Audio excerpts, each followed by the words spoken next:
In this episode of The Beautiful Mess with Jane and Jess, Jess finally has a shower. I bear all, and we talk about vulnerability and what mask you wear and how you show up. Welcome to The Beautiful Mess with Jane and Jess. So recently, Jess and I got to do something really fun, which was a photo shoot at my home for a cover of a magazine. How was that experience for you, Jess? It was fun and out of my comfort zone. It's so funny how we both had a similar experience, but from different sides. So from my point of view, I've always been known for the girl that has the crazy eyewear.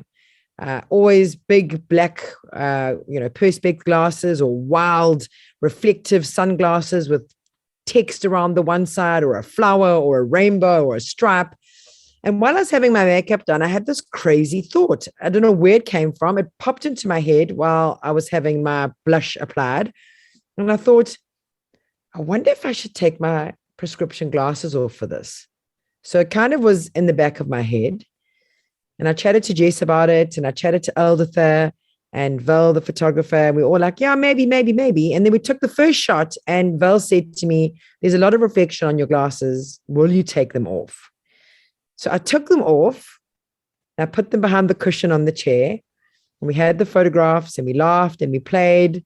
And then Val came to show me the photograph, and my eyes just filled with tears. I can't explain the reaction I had in seeing myself so vulnerable. Suppose that's the word that comes to mind for me. Brought tears to my eyes. It made me feel like I just jumped a bungee jump off the Kranzkloof Bridge and wasn't really sure if I had been tied to the the permanent structure behind me. Oh. A really liberating, terrifying experience. Yeah. You know, Jane, you took off your glasses and it wasn't just because they are prescription, like you actually do need them to be able to navigate a room, but you took off your glasses and it's almost not just how you see the world, but suddenly how the world sees you changed. That's very vulnerable. I sent a photograph to two of my besties, and one of them came back and said, I actually had to zoom in a few times because I wasn't sure if you'd use the Face app. Wow.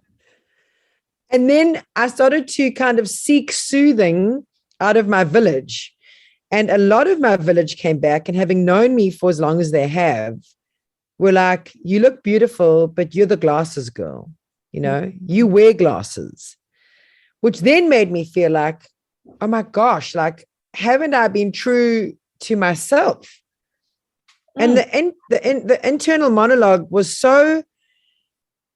it's quite scrutinizing, because then I was like, well, I wasn't born with glasses. So surely my brand and identity is not the things that I wear on my face, but rather how I show up in the world. But how I show up is with glasses. So it made me kind of deep dive, like for hours yesterday, seeking the soothe of how many of us actually show up in our day and in our lives wearing a mask. May that be a pair of sunglasses, a pair of prescription glasses, a glass of wine, a cigarette, excessive social media escapism, shopping, being someone's wife, being someone's mother, the title, the car, the job. There's a lot that goes into us as a person and how we show up. And to answer the question of how do you show up in the world is a very challenging one, because sometimes we don't realize how much of those things you've just mentioned are our masks. They're our safe zone, our comfort zone. We could hide behind them and kind of present ourselves like you're the glasses girl. Like, I wonder for each of our listeners, like, you're the insert blank here girl. Like, you know, oh, you're the funny girl, or you're the got it all together girl, you're the organized girl, you're the, go-getter girl. What does it feel like when you take that away? how does it feel if you take your "this is how I show up in the world" thing away? It feels incredibly vulnerable. And like, I'm curious for you, Jane, like, how did you feel when you took your glasses away, girl persona off? Well, the next thing was like, I need LASIK eye surgery. I don't want to play behind my glasses anymore. Wow. I want to be able to walk around the house not needing them. I want to be able to jump into the swimming pool, not worrying about them. I want to be able to lie in the sea on the weekend, looking up at the big blue sky, not having had my prescription sunglasses literally Steve Urkeled to the back of my head with sticky tape. I want to be able to go to Ushaka Marine World and run up and go down a slide, not holding my face while I go down the Cobra. Like, actually, glasses hold me back. Wow. Oh my word, that's so huge, because we think, oh, this keeps me safe. But what if this, in inverted commas, what if this holds you back? Like, what possibilities are there in our lives if we actually take them off, take the glasses off, take the metaphorical mask off? I don't know how many of us actually give ourselves permission to do what you've just done, which is say, I want to be like, well, actually, I want to be free in the world. Like, actually, I want to be able to dive in the ocean. Or, I think about people who, like, yesterday I had my hair so beautifully done by Priya. Like, so context, guys, is that I had not had a shower for 5 days. We have had no water in our neighborhood. So I've been like Woolies, waterless shampooing my hair. I arrive at Jane's house. I get my hair done. I get it blow waved so beautifully. And I'm like, yes, now I feel good. Jumping in the water yesterday would have ruined all of that. But it's like, I want to be together. I want to be okay. I want to keep myself comfortable and safe. But what are the possibilities if we don't? Mm. It's really interesting. I don't know if it's like going into the season of being like freshly squeezed in the 40s. Mm-hmm. I've got 3 friends in my inner circle that have chosen a life of sobriety. And when we deep dive the conversation, they'll have things to say like, the alcohol used to allow me to show up in my life that used to be followed with such regret, such shame, such sadness, such remorse, such guilt. And then I can have a conversation and say to them, well, and it's so interesting, they all live in like different spaces and places around the world, and they're all going through this similar journey. And one of them was going to a wine farm for lunch. And I said, you've been 6 months clean. How does it feel? And she said, I'm so excited to show up and not have to worry about how I'll get home. And the fact is that a life living like I was more terrifying than the life that I choose to live going into the unknown. I love that. That's a profound thing to be able to see in yourself, because it's almost like, hey, you know what? You don't get to pick easy. Like sobriety, terrifying. But the day after, losing yourself, numbing yourself, whatever that might look like, also not who you want to be. So it's almost like you get to choose a hard road that leads you to your true self, or you get to fake it and you get the hard road afterwards. It is an interesting concept, because so I took the glasses off. I loved what I saw. Everyone left my home, and then the voices in my head started. Well, maybe you shouldn't have taken them off, or maybe you should have had a photograph with them on, or am I the same person if I have my glasses on or not? And it really was quite an unraveling experience until I hit I need to soothe the people that know me and love me the most. So I sent an SMS out with the picture and said, I'm feeling really vulnerable. And the response was so kind, so reassuring. Jess, you were just so incredible. Obviously, my husband was the first call, and he was just like, this is fantastic, and he lifted me up. And you, again, I love Jess's comment. She was like, listen, how about if we just approach this like you had a one-night stand with not wearing glasses? this isn't permanent. You're not married to it. I was just like, thanks, sis. Because it feels so big in my head. It feels so like a wild monster on a lead. It's the internal monologue. Because when you extrapolate it, it's actually not a really big deal. And it's once you took it from internal to external, you got perspective. It got right sized, actually. Like, hey, Jane, you're not a new person. You just didn't wear your glasses for a photo shoot. And when you bring it into perspective, but you can't do that when it stays in your head rumbling around. Like, that's really hard. But I also think, Jane, you say Mikey was a safe person, and you reached out to me. I know you reached out to some of your nearest and dearest about like, hey guys, this feels really scary. What do you think? I do think it's important who you reach out to in those moments of vulnerability. Like, if we're going to take the masks off, we could take them off and reach out to the people who will soothe us out of our rumbling, fumbling thoughts, but also the people who will, like you said, you got kindness and you got reassurance. And not everyone responds to vulnerability like that. A comment that came back a few times, which I didn't really know how to digest. And I suppose if you're listening to this conversation now, thinking about, well, what mask do I wear? What do I hide behind? Is, wow, you look almost unrecognizable.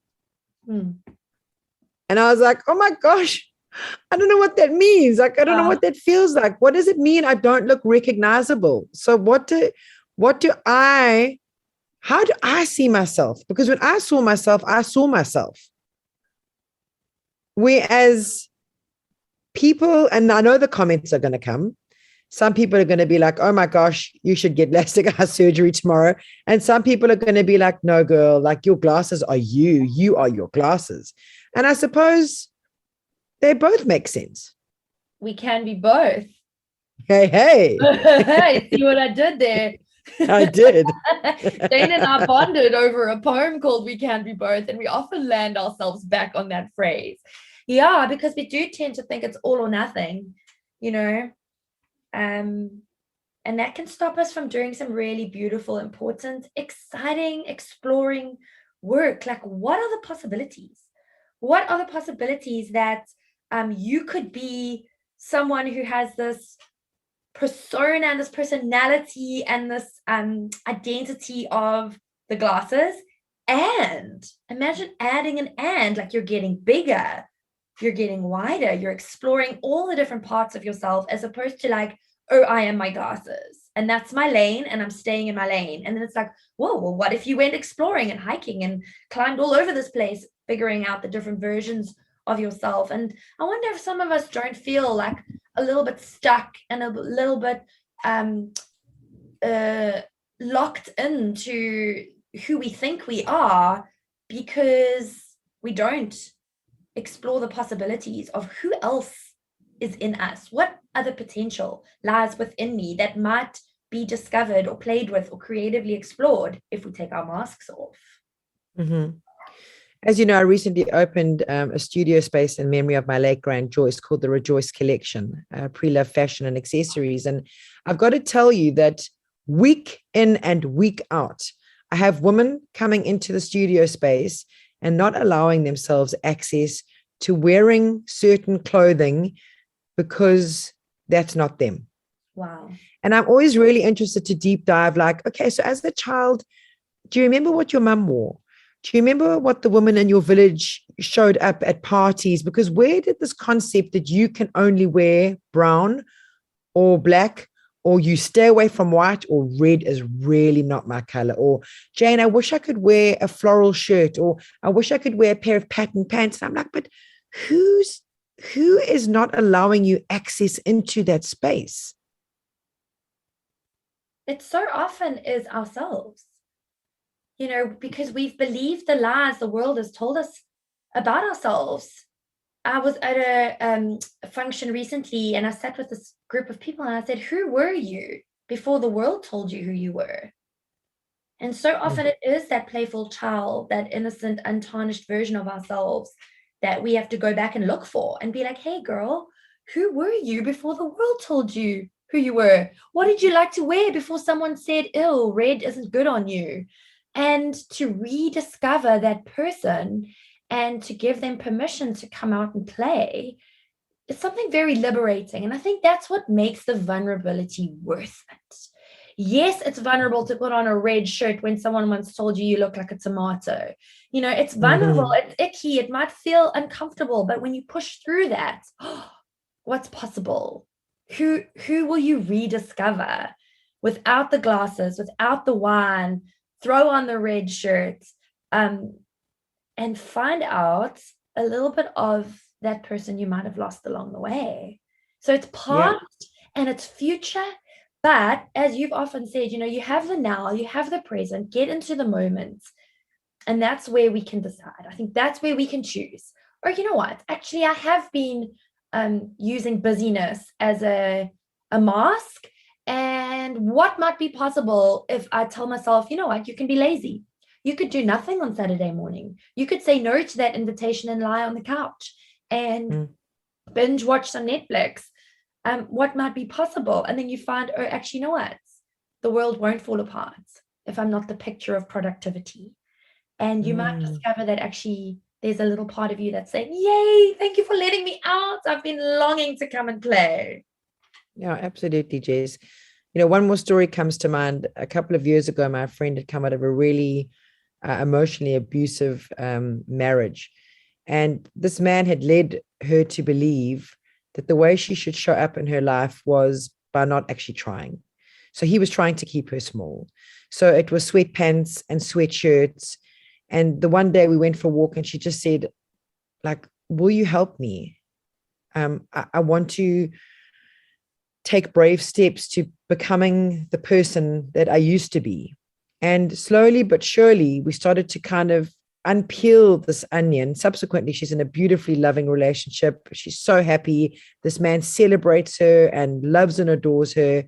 And we went out for dinner the other night, and I can't tell you how my heart beamed seeing her arrive in this beautiful floral dress. She had a bit of lippy on. She was showing up in her life. And I mean, she'll send me a photograph every now and then saying, hey, we're going out for dinner tonight. Look, I'm wearing red lips today and tonight, and I feel so great. And I'm just like, girl, the vulnerability is so worth pushing through that fear. It's fear, Jess. It's so worth it, though. It's so worth it. And I think often we just don't let ourselves imagine what's worth it. And actually, you know what, Jane? The truth is the stakes are too high to keep hiding. The stakes are too high. This is not a dress rehearsal.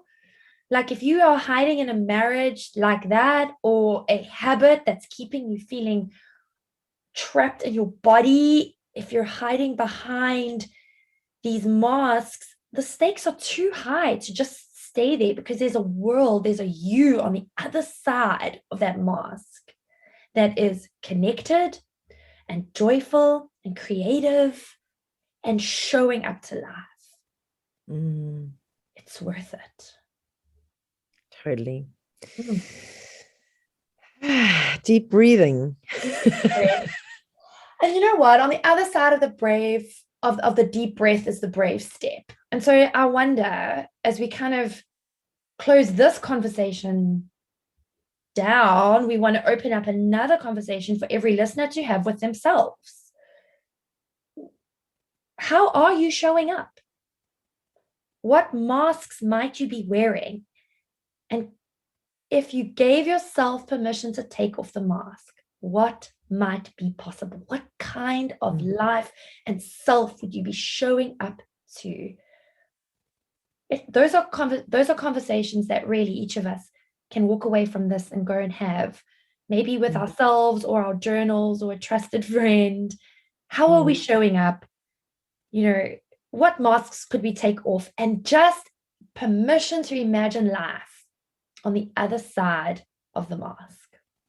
Yeah, absolutely. Great points there, Jess. And I think also from my experience is where you're finding the soothe. Like if you're prepared to take those big steps into sobriety, into financial freedom, into a loving relationship, who are those women in your tribe that are going to say, here's my hand, hold it, let's go? Yes, because we can't do it alone. And that's what this podcast is about. That's what the Beautiful Mess with Jane and Jess is about. You are not alone. And when we show up with people alongside us who are cheering us on and who believe in us, who are soothing us, we can live that full, free, beautiful, messy life. And Jane, I think this is a whole nother conversation. Like, I think we need to take a deep dive into who are those people for you. If we're going to take off our masks, what do those friendships look like? Who are the people that are going to show up for us as we get vulnerable and alive? Yeah. Well, let's do that next time. Do it. So join us. Okay. Join us. The conversation is far from over. And as we get together next time, I think we're going to do that. We're going to look at who are those women, who's in our village, who's in our tribe that is cheering us on to live this unmasked life. Beautiful. Thank you for being a soothing balm to me, my darling friend. And I love, treasure, and adore you. And until we connect again, lots and lots of love. So much love. Bye. To connect, you can email tbm with Jane and Jess at gmail.com. That's tbm with JANE and JESS at gmail.com. If you're looking for an inspirational event, an engaging workshop or practical webinar, or if you just want to say how's it and share your story, we'd love to hear from you. You can find us on Instagram and Facebook under TBM with Jane and Jess. Life is beautiful. Life is messy. You are not alone.